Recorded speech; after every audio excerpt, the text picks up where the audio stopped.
तुमच्यापैकी कोण कोण ब्रह्मगिरीवर गेले? नाशिकला त्र्यंबकेश्वरचं ब्रह्मगिरी. ओके, इकडचे गेले, इकडचे नाही गेले? गेलेले आहेत का मागचे? काय रे तिकडे ब्रह्मगिरीवर, कोण सांगतं मला?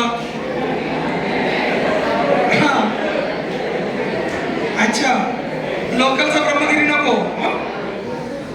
बर, त्र्यंबकेश्वरच्या पाठीमागे जो मोठा डोंगर आहे, त्या डोंगराच्या वरती भारतातल्या दुसऱ्या क्रमांकाच्या सगळ्यात म्हणजे पहिल्या 4 क्रमांकामध्ये येणाऱ्या गोदावरी नदीचा उगम होता.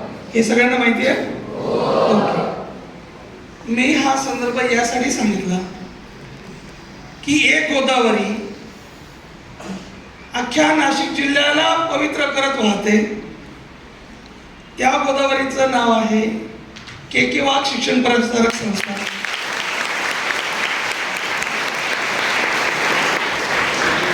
ब्रह्मगिरीवरून वाहणारी गोदावरी जेव्हा आंध्र प्रदेशाकडे जाते नांदेड नंतर, तेव्हा तिचं पात्र इतकं मोठं होतं, इतकं विस्तारतं की ती नदी ओलांडायला रेल्वेने जावं लागतं. इथे बसलेल्या बऱ्याच जणांना कल्पना नाही, म्हणून सांगावं असं वाटतं. ही संस्था जेव्हा नाशिक मधली मुलं नाशिकमध्ये जेव्हा जातात के वाघच्या प्रांगणात, तेव्हा त्यांचा ऊर दडपून येतो. एवढं मोठं भव्य दिव्य कार्य नाशिकमध्ये आपलं चालतं. आणि त्या गोदावरीचा उगम स्थान, त्या गोदावरीचा उगम इथे होतो, म्हणून या उगमावर येऊन हे तीर्थ प्राशन करण्याची संधी मला मिळते. पण याचा मला खूप आनंद आहे. आणि इथे बसलेल्या सगळ्या मुलांना आता या कार्यक्रमात जरी बोर झालेलं असतं थोडंफार, तरी सुद्धा तुम्ही या गोष्टीचा कायम कायम गर्व बाळगा की ज्या ज्ञान गोदावरीने अवघ्या नाशिक जिल्ह्याला आपल्या कवेत घेतलंय, त्या ज्ञान गोदावरीच्या उगमावरचे आम्ही आहोत. तुम्ही इथून जो संदेश द्याल तो अवघ्या नाशिक जिल्हाभरात पोहोचतोय. आम्ही आता मुक्तांगणच्या स्पर्धेच्या वेळेला अजिंक्यदादा आम्ही वगैरे भेटलो, नाडे सर वगैरे, किती मुलं येतात सर इथे. अजूनही तो जागर चालू आहे, इतका मोठा जागर चालतो. मुलांनो, तुम्ही खूप नशिबान आहात. आता मला सरांनी सांगितलं, डगे सरांनी, की अजून शाळा भरायची बाकी आहे ना, असंच काहीतरी आहे ना, तरी तुम्ही आलात. तुम्हाला हॅट्स ऑफ आहे, हॅट्स ऑफ. आपल्या शिक्षकांच्या प्रेमापोटी मुलांनी शाळेच्या अगोदरच यावं, यापेक्षा मोठी आणखी काय तपश्चर्या असली पाहिजे. पुस्तक छान आहे, मी 4 मिनिटांमध्ये उरकवणार आहे, परंतु मला मुलं फार आवडतात, मुलांमध्येच रमतो. आता मागे उल्लेख केला मॅडमने, मी आतापर्यंत 5-7 लाख मुलांना डोळ्यात डोळे घालून भेटून आलोय महाराष्ट्रभरातून, आणि म्हणून मला मुलं फार आवडतात. मी 2 मिनिटात फक्त पुस्तकाचा आपल्या आयुष्याशी काय संबंध आहे ते सांगण्याचा फक्त प्रयत्न करतो. ह्या पुस्तकाचं जे मुखपृष्ठ आहे ना, ते म्हणजे आपला जन्म. ह्या पुस्तकाचं जे मलपृष्ठ आहे ना मागचं, ते म्हणजे आपला मृत्यू. माणसाच्या आयुष्याचा पुस्तकाशी इतका जवळचा संबंध आहे. माणसाचं आयुष्य हे 100 पानी पुस्तकासारखं आहे. माणसाचं आयुष्य 100 पानी पुस्तकासारखं आहे, लक्षात घ्या. मधले 100 पानं म्हणजे आपल्याला मिळालेली 100 वर्ष. 1 पान म्हणजे 1 वर्ष. एका वर्षात दिवस किती? ऐकायला येत नाही मला, मुलांचा आवाज येत नाही. किती? ओके.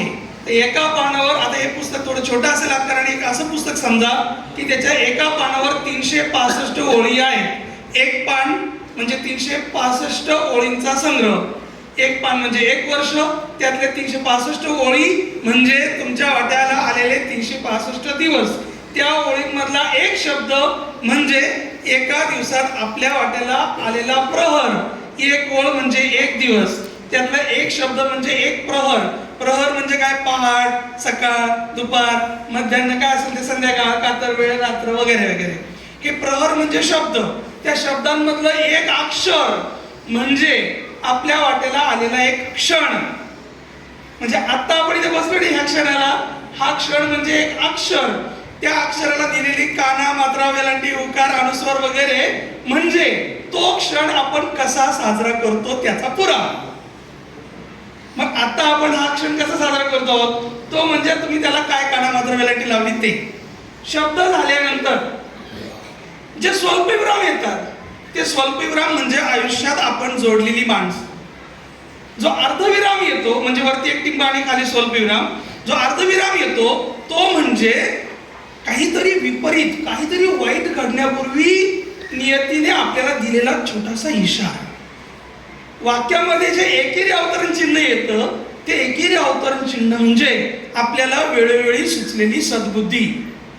वाक्याचे दुहेरी अवतरण चिन्ह येतं ते दुहेरी अवतरण चिन्ह म्हणजे आपण आयुष्यभर विसरू शकणार नाही असा आपल्याला आपल्या गुरुजनांनी केलेला गुरुपदेश म्हणजे वाक्यातलं दुहेरी अवतरण चिन्ह. वाक्याचा पूर्णविराम म्हणजे जे काही घडून गेलंय त्याच्यावर विचार करण्यासाठी, त्याचा आनंद व्यक्त करण्यासाठी, त्याचं दुःख व्यक्त करण्यासाठी, त्याचा पश्चाताप करण्यासाठी आपल्याला नियतीने दिलेला थोडासा वेळ म्हणजे त्याचा पूर्णविराम. दोन वाक्यांना जोडणारे, दोन शब्दांना जोडणारे आणि व म्हणून यासारखी सकारात्मक उभयान्वयी अव्यय म्हणजे आपल्याला पुढे जाण्यासाठी मिळालेली संधी. आणि त्याच्या जोडीला किंवा अथवा परंतु पण नाहीतर अशी नकारात्मक उभयान्वयी अव्यय म्हणजे आपल्याला संधी मिळत असतानाच मध्येच कोणीतरी घातलेला खोडा. या पुस्तकाची दुमडलेली पानं, मध्ये मध्ये पानं दुमडून ठेवतो आपण, ती दुमडलेली पानं म्हणजे आपला निरागस विसरभोळेपणा. आणि या पुस्तकाची फाटलेली पानं म्हणजे आपल्याला आपल्या आयुष्यात झालेला अपमान आणि आपण शर्मेने खाली घातलेली मान. या पुस्तकातले परिच्छेद म्हणजे आपल्या आयुष्यात आपल्या वाट्याला आलेली वळणं, आपल्याला मिळालेले यश आणि अपयशाची छोटी छोटी वळणं, चढ उतार म्हणजे याच्यामधले परिच्छेद. या पुस्तकामध्ये जिथे जिथे आपल्याला असं वाटतं की माझ्या आयुष्यामध्ये फार वाईट झालं तेव्हा तेव्हा हे समजायचं आहे की एक परिच्छेद बदलतोय. नवा परिच्छेद म्हणजे नवी सुरुवात. पुस्तक ह्या अंगाने वाचा आणि जेव्हा हे पुस्तक संपतं, पुस्तकाच्या शेवटच्या पानावरच्या शेवटच्या वाक्यानंतरचा पूर्णविराम म्हणजे प्रत्यक्ष परमेश्वराने आपल्याला असं म्हणणं की बाबा रे तुझं जगणं झालंय, आता पुस्तक संपलंय, हे पुस्तक खाली ठेवून दे आणि तू निघ इथून गुपचूप, कारण आणखी बऱ्याच जणांना मला हे जगण्याचं पुस्तक द्यायचंय. म्हणजे आपलं आयुष्य हेच एक पुस्तक आहे. इतक्या सुंदर पुस्तकाच्या प्रकाशनाच्या सोहळ्याला मला यायला मिळालं म्हणजे मला माझं नवीन आयुष्य जगायला मिळतंय हा एवढा मोठा आनंद आहे. हे दोघेही माझे फार जवळचे मित्र आहेत, संजय सर आणि अर्जुन सर. मगाशी ढगे सरांनी काय सुंदर तुलना केली, एक दूरदृष्टी आणि एक ध्येयावरची निश्चल दृष्टी. आणि हे दोन्ही माणसं ह्या संस्थेमधून गेली पुढे. तुम्हाला लहान मुलांना माहीत नसेल, या दोघांच्याही लिखाणाचा नाशिक जिल्हाभर दबदबा आहे. जेव्हा कोणी नवीन लेखक पुस्तक लिहितात ना, माझ्यासारखं कोण कोणी उपट सुद्धा काही पण लिहिलं त्यांनी खाटर माटर की ते बरोबर आहे की नाही बघायला अर्जुन सरांकडे पाठवतात. ते जेव्हा म्हणतील बरोबर इथली वेलंटी इथे बरोबर आलेली आहे. एक नाशिक जिल्ह्याला शुद्ध लेखन शिकवणारा शिक्षक केकेवाग शिक्षण संस्थेमधून जातो, त्याच्यापेक्षा मोठं काय पाहिजे अजून. आणि ही जी जेन अल्फा आहे ना, वास्तव नाही याच्यातून तुम्हाला काय शिकायचंय शिका. तुम्ही पुस्तकाच्या पुढे द्या. आज आम्ही बघतो सकाळी उठलं का या पोरांच्या हातामध्ये मोबाईल आला, आम्हाला वाटलं वाया गेली पोरं. कोरोनाच्या काळामध्ये आम्हाला असं वाटलं गेले वाया, बिघडले आता सगळे पोरी लफडे करतील आणि सगळे पोरं दारुडे होतील बेवडे. पण तसं झालं नाही सर. यांनी अक्षरशः क्रांती करायला घेतली. भारतासारख्या महाकाय देशाला उलथा पालथ घडवून डायरेक्ट क्रांतीच्या उंबरठ्यावर आणणारी तुमची अल्फा जनरेशन आम्ही सॅल्यूट करतो सगळेजण. तुम्हाला सॅल्यूट आहे. एक अब्दुल नावाचा कोणतरी मुलगा शाळा बघायला जायचं म्हणून सर बंगालमध्ये जातो, त्याच्या शाळेमध्ये शाळा सुधारण्यासाठी जातो. त्याच्या वडिलांना बाकीचे मारून टाकतात मारून आणि त्या एका मुलाच्या हक्केवर अख्खा भारत दिल्लीवरून, कलकत्त्यावरून, महाराष्ट्रातून विमानाने बंगालला जातो. कशाला? एका छोट्या मुलाला आधार द्यायला. आम्ही मोठी माणसं, आमच्यात एवढी हिंमत नाही, पण तुम्ही लहान लहान मुलं पाठीवर बॅकपॅक टाकून एकमेकांच्या मदतीसाठी जाता, केवढी मोठी गोष्ट आहे ही. म्हणून तुम्हाला सॅल्यूट आहे. आणि ह्यासारखी पुस्तकं जर तुमच्या मस्तकांपर्यंत जर पोहोचली, तुम्ही कुठेही नतमस्तक होणार नाही, तुमचं मस्तक सदैव उंच राहील, असा मला अतिशय सार्थ अभिमान आहे. कारण हे पुस्तक मीही वाचले, सरांनी म्हटलं तसं. यातली प्रत्येक घोषवाक्य आहे ना, तुम्हाला प्रेरणा दिल्याशिवाय राहणार नाही. परंतु आता इथे मला माहित नाही, मुलंच आहेत सगळी, परंतु नाशिक जिल्ह्याभरात आम्ही एक आग्रह करतो, पुस्तक नेहमी विकत घेऊनच वाचलं पाहिजे, फुकट नाही.